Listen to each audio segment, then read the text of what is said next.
It is the next day, and I got a piece of steel here. It's actually a countertop bolt, or nut. They're rectangular like that, and they're called countertop bolts. Nuts.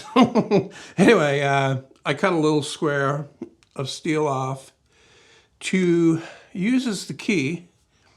I'm just trying it in here now. Let's see how it fits. It looks like it's still too big.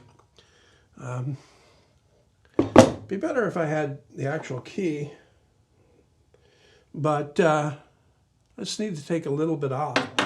And I've been putting a door together over there on my workbench, and I've taken my wooden vise off, and you miss it as soon as it's gone. I think the easiest way to actually resize this is to put it right here in the key slot and then file it down with that file I was using to actually shape the shaft. That's not going to work. It keeps popping out. All right, looking at it, it really doesn't need to be filed down that much, so I'm just going to do it like this manually, because it's almost there, I think.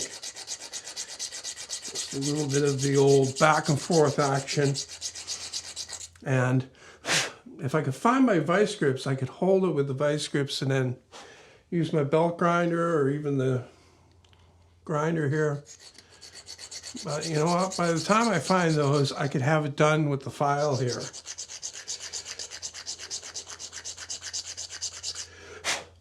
I'm a big believer in looking at the whole picture where stuff like that is concerned. I believe that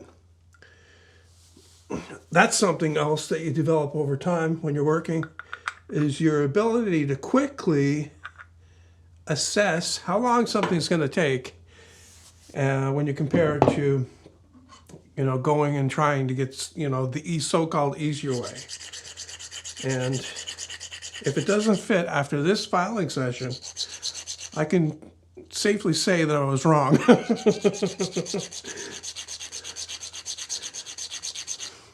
Okay, I got it. So it slips in there like so, and then I can tighten up the set screw. And like I said, what I'm going to do, I do believe I have some JB weld. If I put that all the way in, it's still, no, it's good.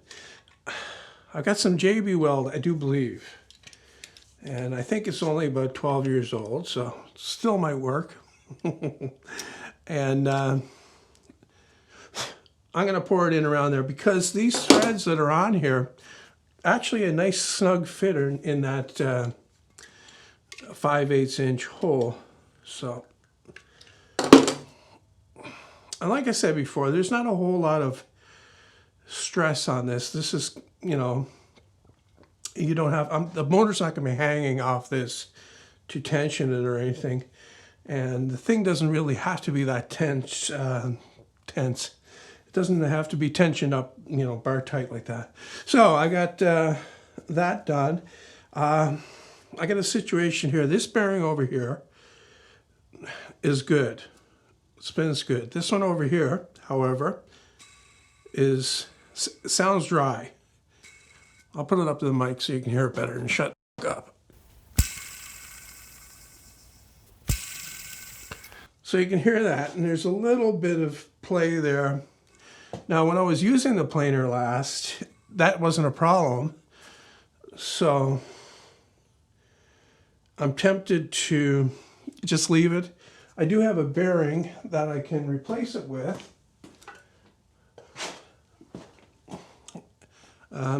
Same size, 620. Yep. Same size, same shaft size, 15 millimeters. See, it's stupid the way they did this. 17 millimeters on this side, 15 on the other side. You would think that, okay, I know that this bearing can be cheaper than this one over here, and really this has more side load because of the pulley than this one does, but why overcomplicate it like that just to save? I guess if you're making like millions of these things, then it matters. So I think I'm going to leave it for now, because, you know, if it ever wears out to the point where it has to be replaced, I can always take it off. I think what I'll do next is clean this up with some sandpaper and put a little bit of oil in a can and then just dunk this bearing in it so that the oil can actually seep into the bearing. And maybe that'll, you know, give it a little bit more lubrication, because this is just a shielded bearing. It's not a sealed one. So the oil should get in there. As I drove back towards town, I took inventory of my prospects. They now added up to exactly 0. Apparently, I just didn't have what it takes. And the time had come to wrap up the whole Hollywood deal and go home. Maybe if I hawked all my junk, there'd be enough for a bus ticket back to Ohio. Back to that $35 a week job behind the copy desk of the Dayton Evening Post, if it was still open. Back to the smirking delight of the whole office. All right, you wise guys. Why don't you go out and take a crack at Hollywood? Maybe you think that you could make